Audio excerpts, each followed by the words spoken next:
75 वर्षांपूर्वीची गोष्ट. भारताच्या शेजारी एक युद्ध झालं.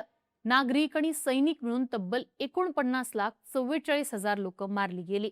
1.5 लाख सैनिक कैदेत होते. जिकडं तिकडं फक्त रक्त आणि रक्तच. मोठमोठे देश या युद्धामध्ये मध्यस्थी करत होते, पण शांतता करार काही होत नव्हता. आणि अशा वेळी एक देश समोर आला. त्या देशाच्या पंतप्रधानांनी दोन्ही देशांमध्ये मध्यस्थी केली आणि सलग 3 वर्ष चाललेलं हे युद्ध थांबवलं. हे भयंकर युद्ध थांबवून जगासमोर शांततेचा आदर्श निर्माण करणारा देश दुसरा तिसरा कोणी नसून भारत होता. आणि त्या दोन्ही देशांमध्ये मध्यस्थी करणारे पंतप्रधान होते पंडित जवाहरलाल नेहरू. सध्या पाकिस्ताननं इराण विरुद्ध अमेरिका इस्रायलचं युद्ध थांबवल्याच्या चर्चा होत असताना नुकतंच स्वातंत्र्य मिळालेल्या भारत देशाचे पंतप्रधान नेहरूंनी थांबवलेल्या एका युद्धाची आठवण काढली जाते. पण भारत आणि पर्यायाने नेहरूंनी थांबवलेलं ते युद्ध नेमक्या कोणत्या देशांमध्ये झालेलं? स्वातंत्र्य मिळाल्यानंतरच्या तिसऱ्याच वर्षी भारताचा जगभरात दबदबा तयार करणारी ही मध्यस्थी नेहरूंनी कशी केली? आणि सगळ्यात महत्त्वाचं म्हणजे नेहरूजीने वॉर कैसे रुकवा दी, सगळं जाणून घेऊयात आजच्या व्हिडिओतनं. नमस्कार, मी आरती आणि तुम्ही बघताय बोल भिडू. आज चीनच्या सीमेलगत उत्तर कोरिया आणि त्याला लागूनच दक्षिण कोरिया हे दोन देश आहेत. आता वेगवेगळे असलेले हे देश आधी एकत्रच होते. त्यावर जपानचा ताबा होता. पण 1945 सालच्या दुसऱ्या महायुद्धात पराभव झाल्यानं जपानचा कोरियावरचा ताबा सुटला. त्याच वर्षी अमेरिकेनं याल्टा परिषद भरून कोरियावरती आपलं नियंत्रण राहील असं जाहीर केलं. पण दुसऱ्या महायुद्धात अमेरिकेसोबत लढलेल्या USSRला हे पटलं नाही. त्यावेळी या दोन्ही महासत्ता जगभरातल्या देशांना आपापल्या विचारधारेनुसार बदलण्याच्या प्रयत्नात होत्या. अमेरिकेला वाटायचं की कोरिया त्यांच्यासारखा भांडवलशाही देश व्हावा, तर USSRला वाटायचं कोरिया साम्यवादी म्हणजे कम्युनिस्ट व्हावा. दोघांच्या या भांडणामुळे दोन्ही देशात युद्ध झालं आणि शेवटी कोरियाचे दोन भाग झाले. 1948 मध्ये उत्तर भागावर USSRच्या नेतृत्वात डेमोक्रॅटिक पीपल्स रिपब्लिक ऑफ कोरियाचं कम्युनिस्ट सरकार स्थापन झालं. तर दक्षिण भागात अमेरिकेच्या नेतृत्वात कोरिया प्रजासत्ताक म्हणजेच लोकशाही किंवा भांडवलशाही सरकार स्थापन झालं. या दोन्ही देशात ज्या रेषेने वाटणी केली होती तिचं नाव होतं 38 पॅरलल लाईन. नंतर हळूहळू कोरियातनं अमेरिका आणि USSRचं सैन्य निघून गेलं. पण याच दरम्यान चीनमध्ये सुरू असलेल्या गृहयुद्धात कम्युनिस्टांचा विजय होऊन त्यांचं सरकार आलं होतं. त्यासाठी उत्तर कोरियाने चीनी कम्युनिस्टांना मदत केली होती. म्हणून चीन आणि उत्तर कोरियामध्ये मैत्री झाली होती. 1948 ते 1950 दरम्यान उत्तर कोरियाने USSRच्या मदतीनं मोठ्या प्रमाणात शस्त्रास्त्र आणि रणगाडे मिळवले होते. उत्तर आणि दक्षिण हे दोन्ही देश पूर्ण कोरियावर आपला हक्क सांगत होते.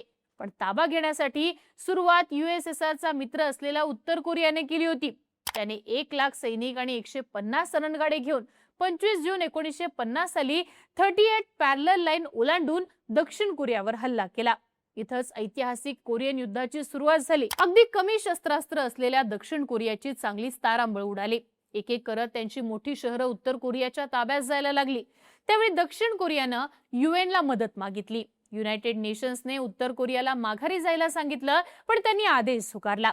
शेवटी युनायटेड नेशन्सनं ठराव मंजूर करून ऑगस्ट 1950 ला दक्षिण कोरियाच्या मदतीसाठी UNच्या सैनिकांना पाठवलं. या सैन्याचं नेतृत्व दुसऱ्या महायुद्धात अमेरिकन सैन्याचं नेतृत्व करणारे जनरल डग्लस मॅकआर्थर हे करत होते. त्यांच्या नेतृत्वात UN आणि दक्षिण कोरियाच्या सैन्यानं उत्तर कोरियन सैन्याला पॅरलल लाईनच्या मागे ढकलून दिलं आणि हळूहळू संपूर्ण उत्तर कोरियावर ताबा मिळवला. जनरल डग्लसचं सैन्य पॅरलल लाईन क्रॉस करून उत्तर कोरियात शिरलं आणि ऑगस्ट महिन्याच्या अखेरपर्यंत उत्तर कोरियाच्या मध्यावर पोहोचलं. आणि इथंच एंट्री झाली पंडित जवाहरलाल नेहरू यांची. या सगळ्या घडामोडींवर नेहरू लक्ष ठेवूनच होते. UNचे सदस्य असताना सुद्धा तटस्थ भूमिका घेऊन नेहरूंनी भारतीय सैनिकांना या युद्धात काही पाठवलं नाही. तर या उलट नेहरूंनी 60 पॅराफिल्ड ॲम्ब्युलन्सचे 627 सैनिक युद्धामध्ये जखमींवरती उपचार करायला पाठवले होते. आता मुद्दा येतो तो म्हणजे या कोरियन युद्धात भारताचा इतकाच रोल होता का? तर नाही. 3 वर्षांपूर्वी म्हणजे 1947 साली स्वतंत्र झालेल्या भारतानं जून मध्ये युद्ध सुरू झाल्यापासूनच संयुक्त राष्ट्र परिषदेत युद्धाचा विरोध केलेला. नेहरूंनी उत्तर कोरियाने केलेल्या हल्ल्याचा निषेध केला आणि या युद्धामध्ये UNच्या हस्तक्षेपाला संमती दिली. पण याच सोबत नेहरूंनी या युद्धाला लवकरात लवकर थांबवण्यासाठी प्रयत्न सुरू केले. चीन सोबत चर्चा केल्याशिवाय या युद्धामध्ये सकारात्मक परिणाम दिसून येणार नाही हे नेहरूंना ठाऊक होतं. त्यामुळे नेहरूंनी सुरुवातीपासूनच संयुक्त राष्ट्र परिषदेतनं बाहेर असलेल्या चीनला परिषदेचं सदस्यत्व देऊन सहभागी करून घेण्याची मागणी केली, पण ते काही शक्य झालं नाही. पण नेहरूंनी आपले प्रयत्न काही सोडले नाहीत. त्यांनी अमेरिकेसोबत बोलायचं ठरवलं, पण त्यावेळी भारत आणि अमेरिका यांचे संबंध तितके चांगले नव्हते. मग नेहरूंनी आपला मित्र असलेल्या ब्रिटनचे पंतप्रधान क्लेमेंट ॲटली यांना पत्र पाठवून अमेरिकेला या युद्धामध्ये फक्त लष्करी दृष्टीने संपवण्याचा प्रयत्न न करता राजकीय दृष्टीने सुद्धा युद्ध थांबवण्याची विनंती केली. पण अमेरिकेनं त्या पत्राला गांभीर्याने घेतलं नाही. मग पंतप्रधान नेहरूंनी जुलै 1950 मध्ये USSRचे परराष्ट्र मंत्री आंद्रे विशिन्स्की यांना पत्र लिहून युनायटेड नेशन्स वरती टाकलेला बहिष्कार मागे घ्यावा आणि या युद्धाचा तोडगा काढण्यासाठी चर्चेत सहभागी व्हावं अशी विनंती केली आणि चीनला सुद्धा UN मध्ये सामील करून घेण्याची मागणी सुरूच ठेवली. नेहरूंच्या मते USSR आणि चीन जेव्हा चर्चेत सामील होतील तेव्हाच युद्धाचा तोडगा निघेल. इकडे जनरल डग्लस मॅकआर्थर 38 पॅरलल लाईनच्या जवळ आले. अशातच 2 ऑक्टोबर 1950च्या मध्यरात्री 12 वाजता चीनमध्ये असलेले भारताचे राजदूत KM पणिक्कर यांना चीनचे पंतप्रधान झोऊ एनलाय यांनी फोन करून बोलावून घेतलं आणि कडक शब्दात सांगितलं की जर अमेरिकेचं सैन्य 38 पॅरलल लाईन ओलांडून उत्तर कोरिया शिरलं तर चीन सुद्धा युद्धात उतरेल. KM पणिक्कर यांनी रात्री 1:30 वाजता ही माहिती पंतप्रधान नेहरूंना फोनवरनं कळवली. नेहरूंना या संदेशाचं गांभीर्य चांगलंच ठाऊक होतं. त्यांनी लगेचच ब्रिटनच्या माध्यमातून ही बातमी अमेरिकेपर्यंत पोहोचवली. पण अमेरिकेचे अध्यक्ष हॅरी ट्रुमन आणि जनरल डग्लसने या संदेशाला ब्लफ म्हणून दुर्लक्षित केलं. त्यांच्या मते चीन या युद्धात उतरूच शकत नाही, पण त्यांचा अंदाज साफ चुकीचा होता. चीनने दिलेल्या संदेशानंतर नेहरूंनी UN ला सांगितलं की युनायटेड नेशन्सच्या सैनिकांना 38 पॅरलल लाईन ओलांडू देऊ नका. युद्ध रेषेच्या बाहेर गेलं तर चीन सुद्धा युद्धात उडी घेईल. पण अमेरिकेनं सैन्य पॅरलल लाईन सोडून उत्तर कोरियात पाठवलं. नेहरूंनी त्याचा कडक शब्दात निषेध केला. 18 ऑक्टोबरला जनरल डग्लस यांचं सैन्य यालू नदीपर्यंत पोहोचलं. त्याच्या दुसऱ्याच दिवशी 19 ऑक्टोबरला चीनच्या सैन्यानं अमेरिकन सैनिकांवरती अचानक हल्ला केला. हा हल्ला इतका तीव्र होता की अमेरिकेच्या सैन्याला पॅरलल लाईन ओलांडून परत दक्षिण कोरियामध्ये जावं लागलं. नेहरूंनी दिलेला इशारा अखेर खरा ठरला आणि अमेरिकेचे डोळे उघडले. पॅरलल लाईनवर अधूनमधून दोन्ही बाजूंनी हल्ले सुरूच होते. अशातच एकदा जनरल डग्लसने चीनवरती अणुबॉम्ब टाकण्याची धमकी दिली. त्यांना लगेच माघारी बोलावण्यात आलं. नेहरूंनी या निर्णयाचं स्वागत केलं आणि युद्धविरामाबाबत दबाव वाढवला. त्यांनी रशियाच्या माध्यमातून युद्धविरामाचा प्रस्ताव मांडला. नेहरू एकाच वेळी चीन, USSR आणि ब्रिटनच्या माध्यमातून अमेरिकेच्या संपर्कात होते. त्यांनी दोन्ही गटांना युद्धविराम कसा गरजेचा आहे ते पटवून दिलं आणि शेवटी जुलै महिन्यात त्यांच्या प्रयत्नांना यश मिळालं. दोन्ही देशांच्या सीमेवर असलेल्या पानमुनजोम या गावामध्ये युद्धबंदीबद्दल चर्चा सुरू झाल्या. पण कैद्यांचा प्रश्न मिटत नसल्यानं चर्चा विस्कळीत होत होती. त्याचं झालेलं असं की चीन आणि उत्तर कोरियाचे जवळपास 1 लाख सैनिक अमेरिकेच्या ताब्यात होते. सगळ्या कैद्यांना सोडल्याशिवाय युद्ध थांबवणार नाही असं चीनचं म्हणणं होतं. पण अमेरिका त्यांना सोडायला तयार होतं. पण अटकेतल्या सैनिकांना चीन आणि उत्तर कोरियात जायचंच नव्हतं. म्हणून या परिस्थितीत तोडगा निघायचं नावच घेत नव्हता. या परिस्थितीत एंट्री झाली ती VK कृष्ण मेनन यांची. ते UN मध्ये भारताचे प्रतिनिधी होते. कैद्यांचा प्रश्न सोडवण्यासाठी उपाय शोधण्यासाठी नेहरूंनी त्यांना आदेश दिले.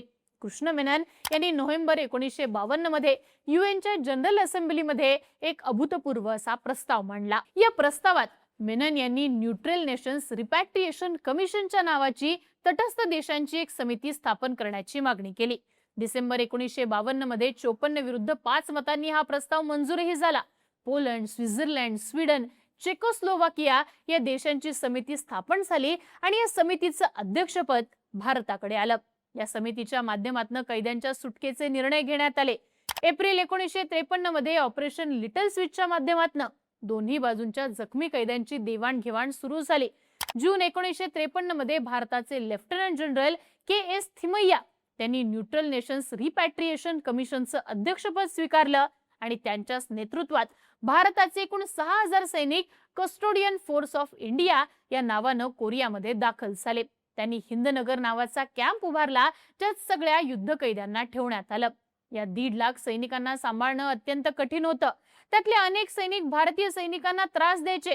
एकदा तर त्यांनी भारतीय सैनिकांना कैदही केलं होतं. पण अशाही परिस्थितीत जनरल थिमय्या यांनी कुशलतेने ही परिस्थिती हाताळली. मग प्रत्येक सैनिकाला त्याच्या पसंतीनुसार वेगवेगळ्या गटात विभागून निवडलेल्या देशांमध्ये पाठवण्यात आलं, ज्यात 75,000 सैनिक हे चीन आणि उत्तर कोरियामध्ये, 26,000 सैनिक UN आणि दक्षिण कोरियामध्ये, तर 8,000 सैनिक तैवानला गेले. उरलेल्या कैद्यांना त्यांच्या पसंतीच्या इतर देशांमध्ये पाठवण्यात आलं. हे सगळं काम यशस्वीरित्या पूर्ण करून सुद्धा 88 सैनिक असे होते ज्यांना कुठेही जायचं नव्हतं. पण मग थिमय्या यांनी त्यांना तिथेच सोडून न देता इतर भारतीय सैनिकांसोबत भारतात आणलं आणि नंतर त्यांना वेगवेगळ्या देशांमध्ये पाठवण्यात आलं आणि खऱ्या अर्थाने युद्ध इथे संपलं. कोरियन युद्धातल्या 1.5 लाख कैद्यांना परत आपल्या देशांमध्ये पाठवण्याचा टास्क भारतानं यशस्वीरित्या पूर्ण केला. ही जबाबदारी देताना अमेरिकेसारख्या मोठ्या देशांना भारताच्या क्षमतेवरती संशय होता, कारण भारताला स्वातंत्र्य मिळून फक्त 5.5 वर्ष झाली होती. त्यावेळी भारत तरुण देश होता, पण त्याचं नेतृत्व एका अनुभवी नेत्याकडे होतं. पंडित जवाहरलाल नेहरूंनी हे नेतृत्व अगदी योग्य पद्धतीने सिद्ध करून दाखवलं. अलिप्ततावादी धोरण ठेवून भारताने या कोरियन युद्धात जगभरातल्या देशांना जे जमलं नाही ते जमवून दाखवलं. कैद्यांना मायदेशी सोडणं असू देत किंवा युद्धासाठी सैनिक न पाठवता जखमींवरती उपचार करण्यासाठी 60 पॅराफिल्ड अँब्युलन्सचे 627 सैनिक पाठवणं असू देत, नेहरूंचं प्रत्येक पाऊल भारताची अचूक निर्णय क्षमता दाखवणारं ठरलं. जगभराने भारताचं कौतुकही केलं. तब्बल 50.5 लाख लोक ज्यात मारले गेले, त्याच युद्धाला नेहरूंनी अगदी कुशलतेने थांबवलं. आज इराण विरुद्ध अमेरिका आणि इस्रायल युद्धाच्या पार्श्वभूमीवर आंतरराष्ट्रीय संबंधांवरती अभ्यास करणाऱ्यांनी युद्ध थांबवण्याच्या नेहरूंच्या कौशल्याची आठवण केल्याचं पाहायला मिळतं. कोरियन युद्ध थांबवणाऱ्या नेहरूंच्या या सगळ्या किस्स्याबद्दल तुम्हाला काय वाटतं? तुमची मतं आम्हाला कमेंट बॉक्समध्ये लिहून नक्की कळवा आणि अशाच ऐतिहासिक घडामोडी जाणून घेण्यासाठी बोलबिडीच्या YouTube चॅनलला नक्की सबस्क्राईब करा.